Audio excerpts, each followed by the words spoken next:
in a more efficient manner, and then open it up for questions. Sound all right? Great. Well, let me get started. You know, we're not perfect. We know that. You know that. And phones aren't perfect either. But we want to make all of our users happy. And if you don't know that about Apple, you don't know Apple. We love making our users happy. That's what drives us to make these products in the first place. So we're going to talk about how we're going to do that today. Before we get into that, though, I want to talk a little about the problems and the data that we've got that can help inform us about what the problems really are so that we can make sure we make all our users happy. So let's get started. The iPhone 4 is perhaps the best product we've ever made at Apple. And we have sold well over 3 million since we launched it 3 weeks ago. Just 3 weeks ago.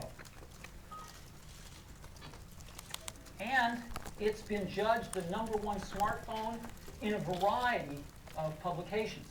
These are just a few: Wired, Engadget, PC World, Consumer Reports. So people seem to like it. More importantly, users seem to love it. It already has the highest customer satisfaction rating of any iPhone ever and of any smartphone out there. So that's not bad in the first 3 weeks. However, we started getting some reports of people having issues with the antenna system, which is a very advanced new antenna system. And the problems they were saying, obviously Gizmodo put their video on the web. People were touching X marks the spot here, and they were seeing a large drop in bars. And this has been since dubbed AntennaGate. So, we heard about this not long after we started shipping, just 22 days ago from today, right? It's not like Apple's had its head in the sand for 3 months on this, guys. It's been 22 days. And, you know, Apple is an engineering-driven company. We've got some of the finest scientists and engineers here in the world in the areas that we need to create our products. And the way we work is we want to find out what the real problem is before we start to come up with solutions.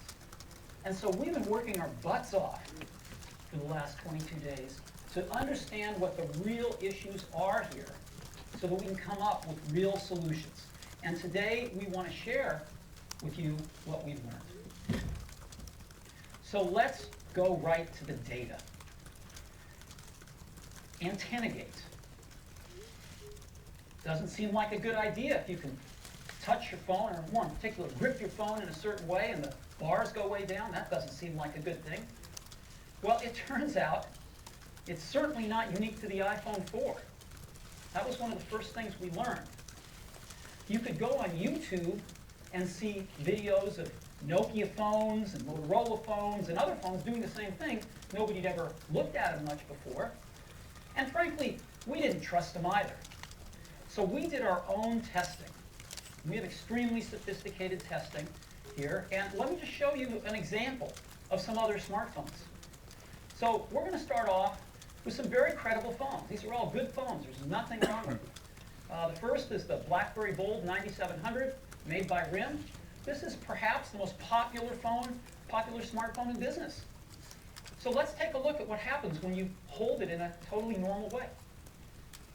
So you can see the bars right there. It's got 5 bars. And we're going to grip it like you might easily grip it to make a phone call. And you'll see the bars go down to 1 fairly rapidly. And you ungrip it, and the bars go back up to 5. Pretty much identical to the videos on the web about the iPhone 4.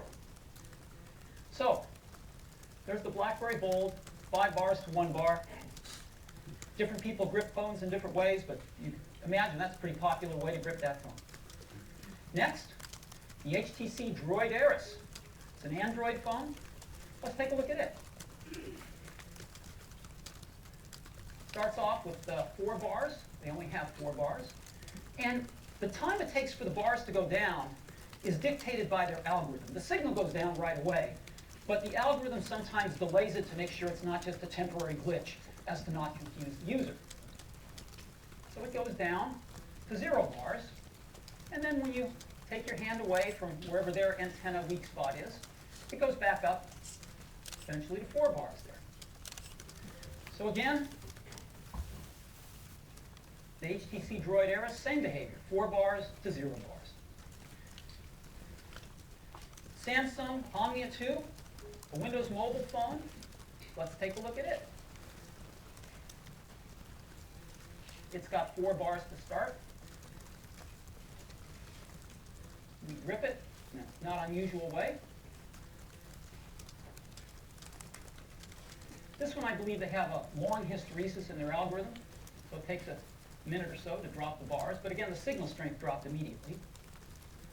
And the display goes dark quickly. They're trying to save battery life.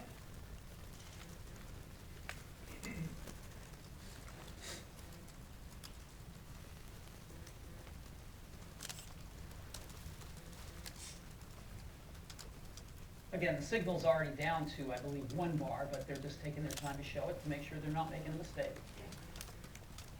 None of this is standardized, by the way. Manufacturers come up with their own delays. And so again, you'll see it go back up. I think they go back up a little faster than they go down. So we get back to 4 bars here pretty quickly. Now, these phones,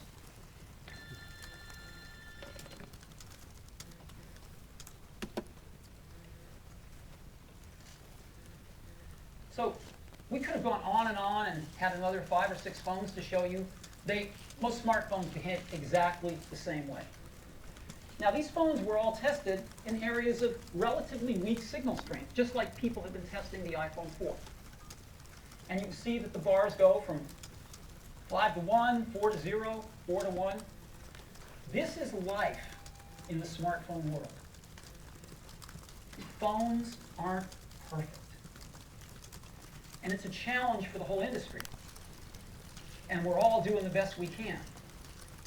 But every phone has weak spots.